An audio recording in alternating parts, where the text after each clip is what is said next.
Hi, let's kwento. Ang dami kong naririnig dito sa TikTok.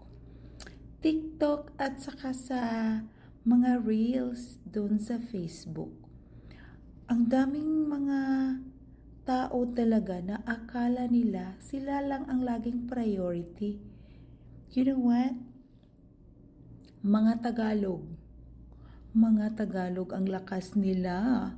Oo, totoo. Itong narinig mo ngayon, totoong totoo. This is very true. Wherever Tagalog people comes in, those people that live in the country, they're the one always adjusting. You know what? That is so unfair. Obviously, in the Philippines, second language is English, not Tagalog. If you are a Tagalog, your second language is English. But us or me, I am Cebuano.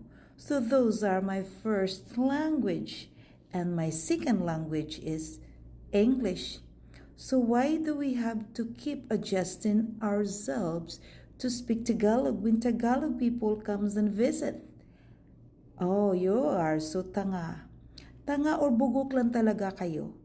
Aminin nyo na, huwag kayong magmalaking ulo. Diyos ko, Mariusip, second language wherever you go, wherever in the globe, second language is English. Okay?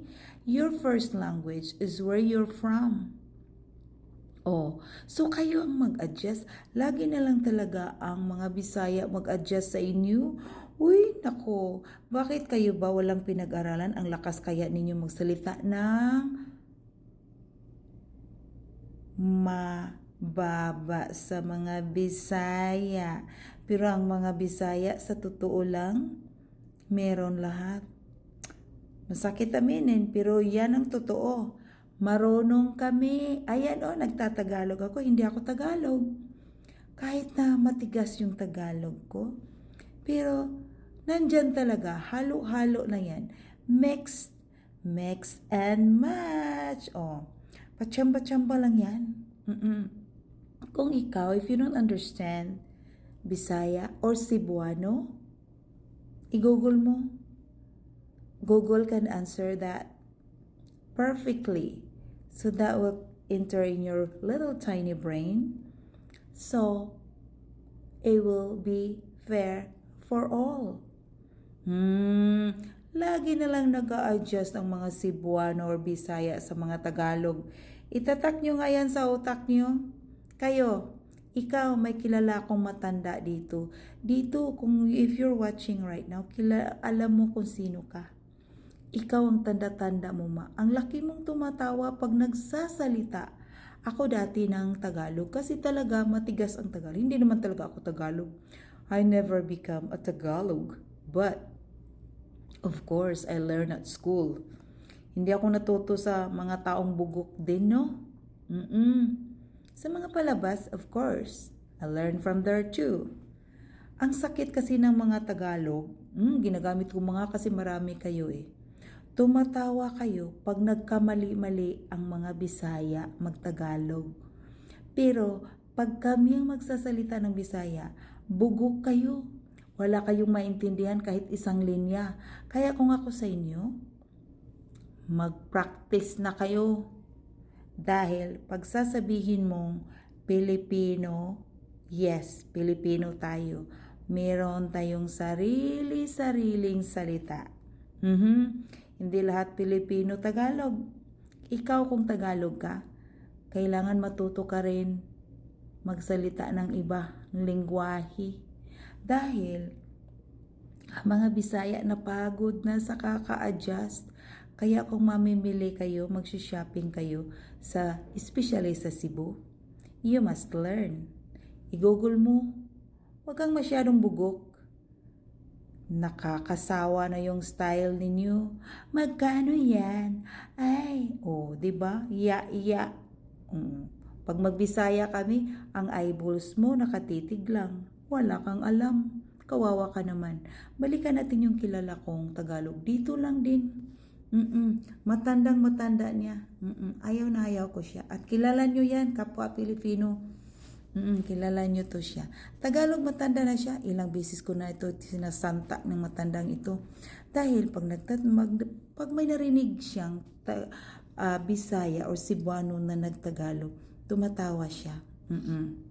Di ba nakaka-insult yan? Dapat turuan. Dapat i-correct siya. Wag tawa ng tawa.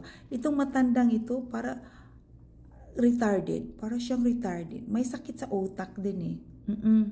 Matanda na kasi siya.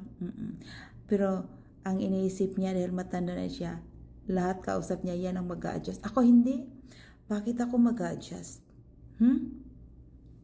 Pareho tayong nakapunta dito sa ibang bansa, sarili natin. Walang sintabo galing sa ibang tao. Kaya, tayo sa sarili mong paa, sarili mong salita. Ayan, matuto ka.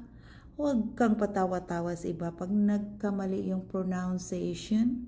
You're not even perfect. None of us are perfect. I'm just saying. I'm just telling you.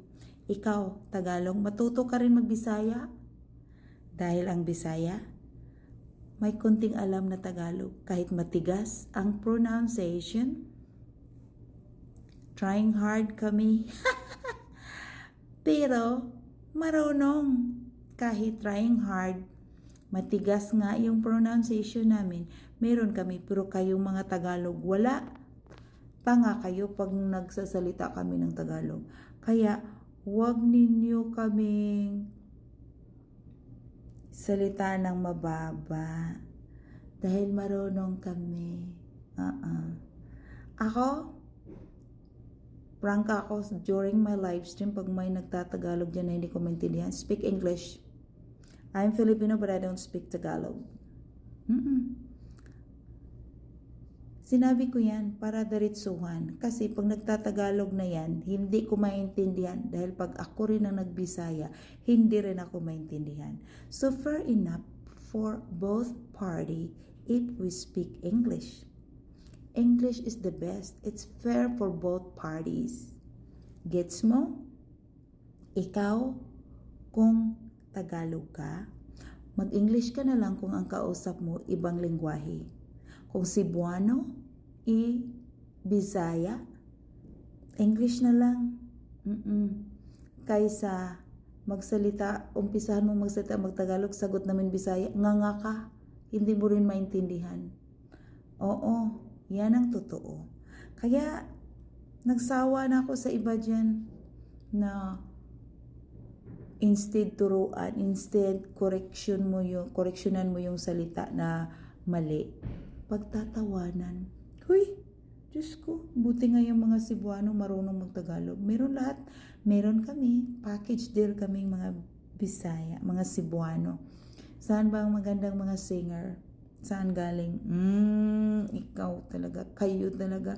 Huwag kayo, don't speak low on Cebuanos. Akala nyo kasi lahat Tagalog perfect. Naku, nakakadiri kayong ganyan. Meron akong isang very good friend of mine. She's my trusted also. May maintindihan naman siya na Bisaya, pero hindi niya pinagtatawanan kung mali yung pagtatagalog ko. Ikaw, nakakadiri ka, hindi ka nga fluent pang Tagalog, hindi ka rin marunong magbisaya. Wala pa rin English. Naku, ano ba yan? Mag-google ka. I-google mo yun. Meron na ngayon sa AI. Doon ka matuto Tagalog, Bisaya. Isa lang ha. Pagkausap mo Tagalog, mag-Tagalog kayo. Pagkausap mo Cebuano, mag-Cebuano kayo. Pag English, English. Pag both party hindi marunong mag-Bisaya at mag-Tagalog, mag-English kayo pareho para fair enough. Pantay. Walang pagtatawanan both party. O, gets mo yan? Prangkahan na to para klaro. O, walang offend dyan.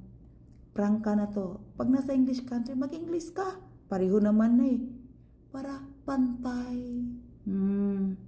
Gets mo? Ay, nako. Mariusep.